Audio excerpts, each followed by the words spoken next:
And welcome to part 5 of the Hyborean Age by Robert E. Howard, an essay his editor asked him to write as a backdrop for all of his Conan stories.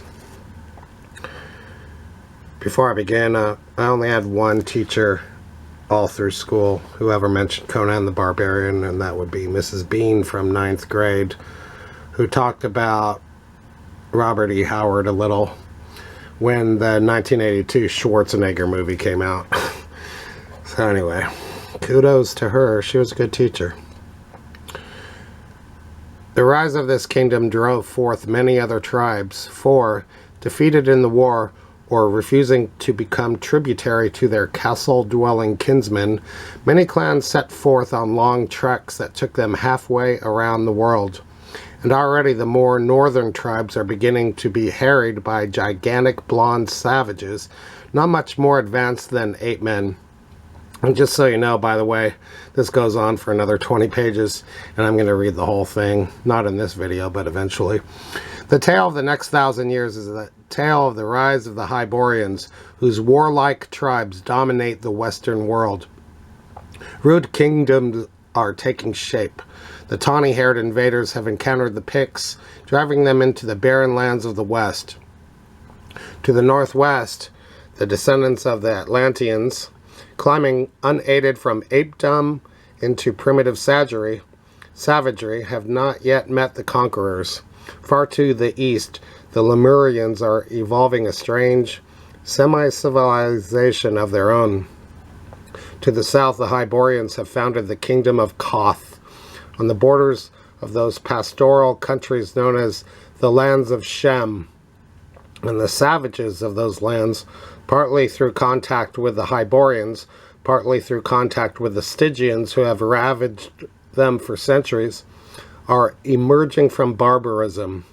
The blonde savages of the far north have grown in power and numbers, so that the northern Hyborean tribes move southward, driving their kindred clans before them. The ancient kingdom of Hyperborea is overthrown by one of these northern tribes, which, however, retains the old name.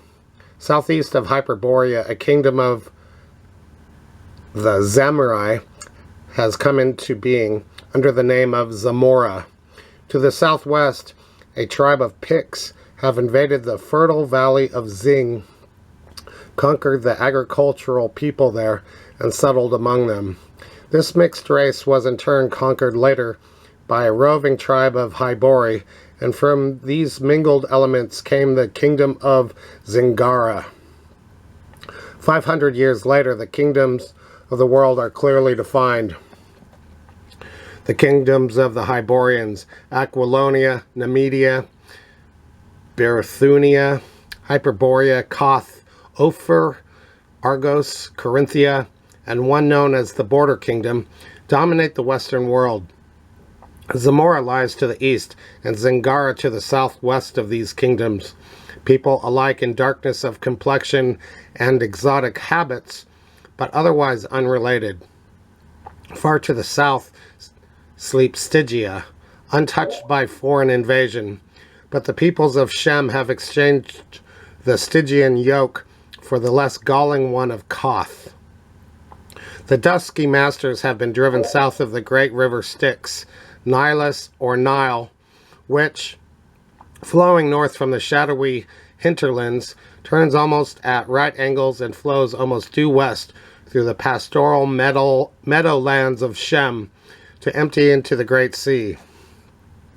North of Aquilonia, the westernmost Hyborean kingdom, are the Cimmerians, ferocious savages, untamed by the invaders, but advancing rapidly because of contact with them.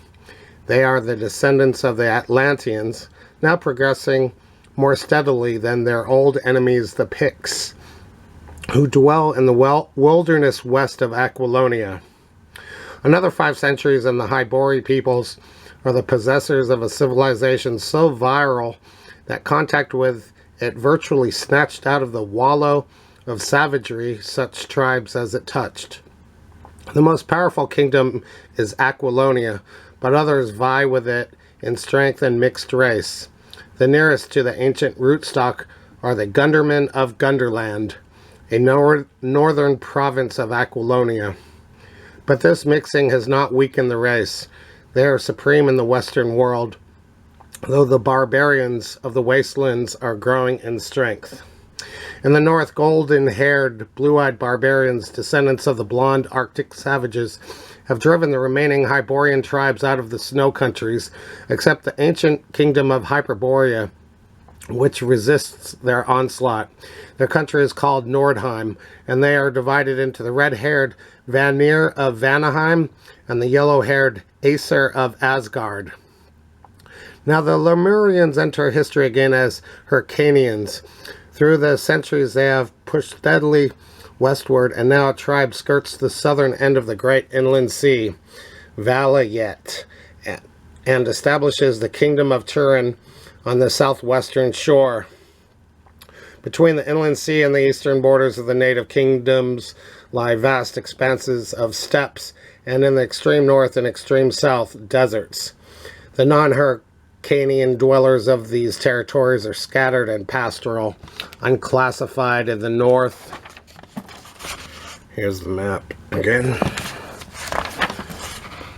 Shemitish in the south, aboriginal, with a thin strain of Hyborean blood from wandering conquerors.